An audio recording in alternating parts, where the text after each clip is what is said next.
Assalamualaikum warahmatullahi wabarakatuh. Waalaikumsalam warahmatullahi wabarakatuh. Gimana kabarnya, sehat? Sehat. Ya, sebelum kita mulai pembelajaran kali ini, alangkah baiknya kita berdoa terlebih dahulu. Di sini siapa ketua kelasnya? Dewi. Maka Dewi dipimpin.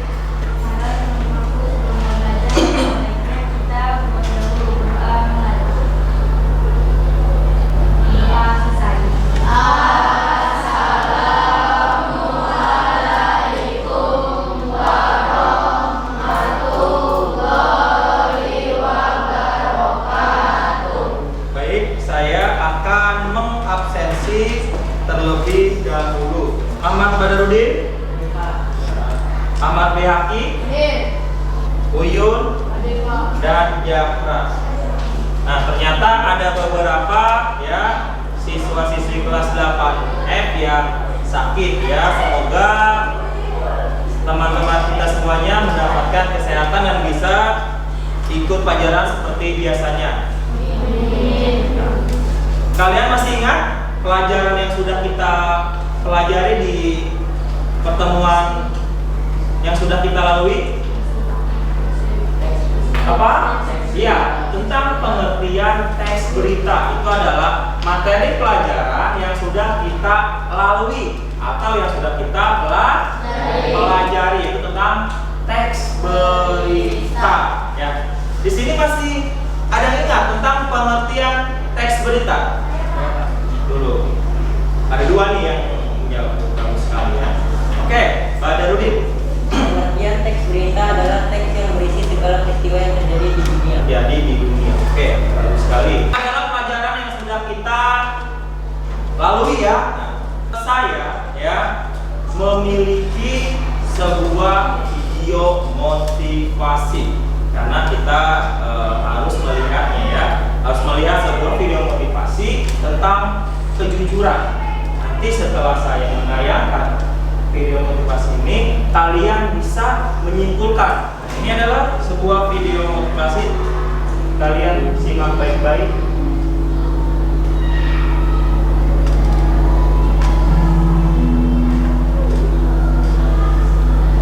Ya. Kamu lihat baik-baik ya.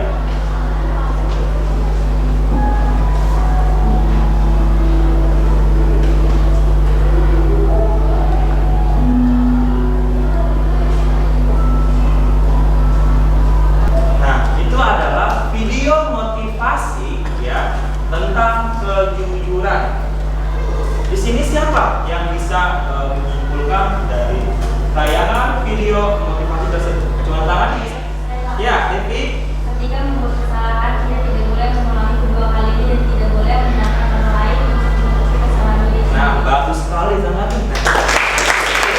Itu yang bisa kita ambil ya. Jika kita salah, kita tidak boleh menyalahkan orang lain. Kita akan memasuki pelajaran mengenai teks eksplanasi. Di sini ada kompetensi dasar. Yang pertama itu tentang menelaah teks eksplanasi berupa paparan kejadian suatu fenomena alam yang diperdengarkan atau dibaca, itu kompetensi dasarnya.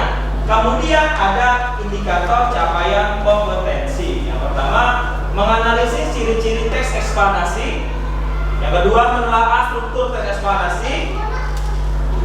Yang ketiga, menelaah kaidah kebahasaan teks eksplanasi. Itu kompetensi dasar dan indikator capaian kompetensi. Selanjutnya, di sini ada tujuan pembelajarannya. Pertama, melalui pembelajaran dengan pendekatan saintifik, TPACK, model pembelajaran progress learning, dan metode diskusi, peserta didik dapat menganalisis ciri-ciri teks eksplanasi dengan benar. Itu yang pertama. Tujuan yang kedua, melalui pembelajaran dengan pendekatan saintifik, TPACK, model pembelajaran progress learning, dan metode diskusi, kamu dapat menelaah struktur dan teks eksplanasi dengan benar. Itu yang kedua. Yang ketiga, melalui pembelajaran dengan pendekatan saintifik, TPACK, model pembelajaran progress learning, dan metode diskusi, peserta didik dapat menelaah struktur eksplanasi dengan benar. Itu adalah tujuan pembelajarannya ya dalam pembelajaran teks eksplanasi kita hari ini, namanya request ya. Silakan dibuka grupnya atau di scan melalui HP kalian, kemudian kalian kerjakan. Saya berikan waktu sekitar 5 menit. Oke, silakan mulai. Tinggal 2 menit lagi.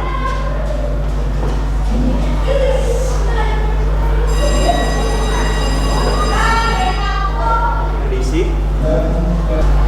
Oke, baik, sudah selesai waktunya ya. Silakan kalian tutup dan langsung kirim jawabannya. Ya, baik. Gimana? Mudah? Ya.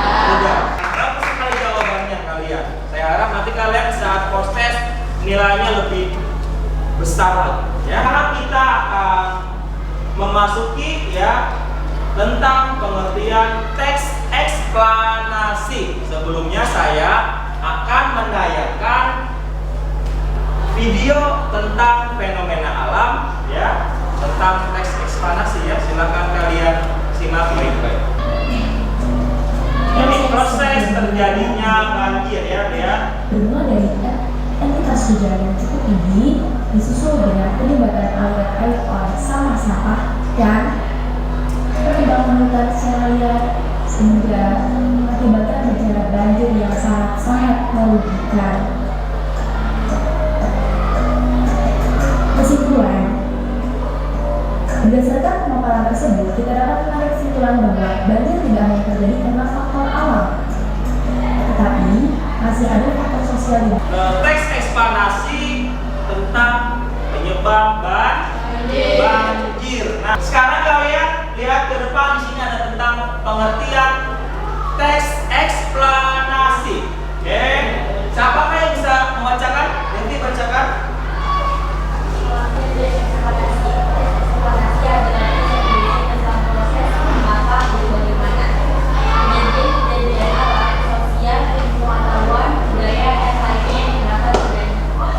Di sini pengertian adalah ya sebuah teks yang berisi mengapa dan bagaimana sebuah peristiwa itu terjadi. 3. Ciri-ciri teks eksplanasi. Yang pertama ada struktur yang terdiri dari pernyataan umum, urutan sebab akibat. Cirinya. Nah, ciri utama ini ada sebab akibat. Tadi sudah saya jelaskan mengapa terjadinya banjir. Mungkin adanya curah hujan yang sangat tinggi yang mengakibatkan banjir. Struktur teks eksplanasi 3 bagian. Yang pertama ada identifikasi fenomena ya. Yang kedua ada rangkaian kejadian. Yang ketiga ada ulasan atau komentar. Yang kedua ada rangkaian kejadian. Nah, ini bagian yang penting dalam teks ini. Rangkaian kejadian yang berisi sebab akibat, mengapa dan bagaimana teks itu terjadi. Yang ketiga berupa ulasan. Nah, ulasan ini berisi penilaian ya atau kesimpulan. Bisa dipahami? Kaidah kebahasaan. Nah, ini adalah kaidah kebahasaan adalah aturan-aturan yang harus kamu gunakan di dalam sebuah teks eksplanasi. Pertama ada menggunakan konjungsi kausalitas. Yang kedua menggunakan konjungsi kronologis, kata benda, dan yang terakhir kata teknis. Saya tanya di sini, siapa yang bisa menjawab pengertian dari kata konjungsi kausalitas? Ada yang bisa? Ada yang bisa di sini? Kausalitas ada yang bisa? Ya?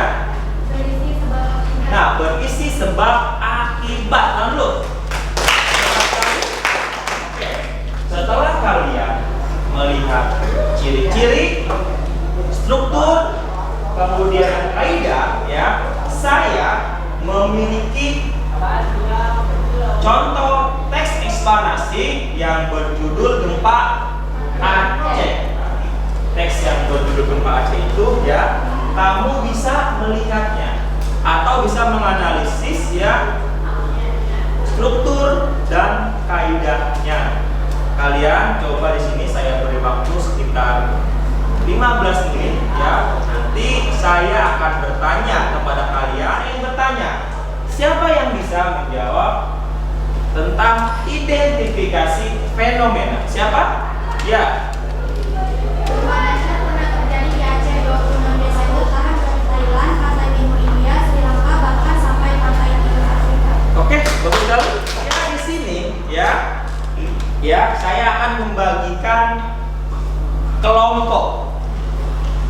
Nanti saya ada kurang lebih 9 kelompok yang kalian akan mengisi ya struktur dan kaidah kebahasaan.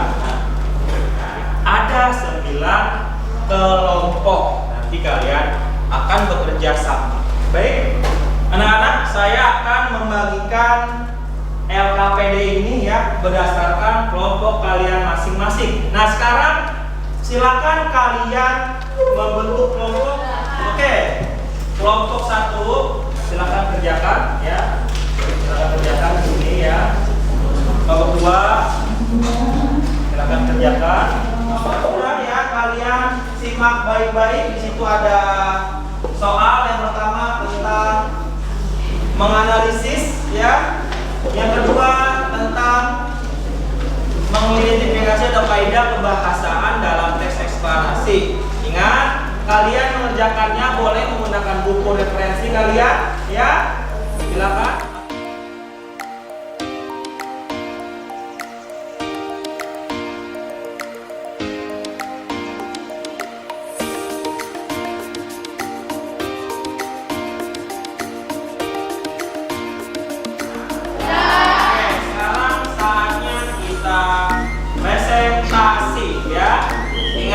Kalian presentasi, kalian harus membacakannya dengan benar ya. Sekarang saya ingin kelompok 1. Mana kelompok 1? Nah, silakan. Assalamualaikum warahmatullahi wabarakatuh. Jadi karena alam dan tindakan manusia, penyebab alami banjir adalah erosi dan sedimentasi. Ada yang ingin bertanya? Saya ingin bertanya, jelaskan bagaimana terjadinya banjir dalam hasil presentasi kelompok kalian. Kita sudah melalui tahap presentasi ya. Nah, sekarang silakan ketua kelompoknya mengumpulkan LKPD ke saya. Kelompok 1 mana? Kelompok 4. Kelompok ya. Oke. Nah, baik semuanya ya. Kelompok 1 sampai dengan kelompok 9 ya. Hasilnya sudah bagus semuanya. Nah, dulu. Nah. Sebelum kita mengakhiri pelajaran ini ya, saya ada post test. Tadi ada pretest di awal pembelajaran. Sekarang ada post test ya. Soal post test, jika kalian ingin scan silakan kalian scan ya. Baik, sudah selesai waktunya ya.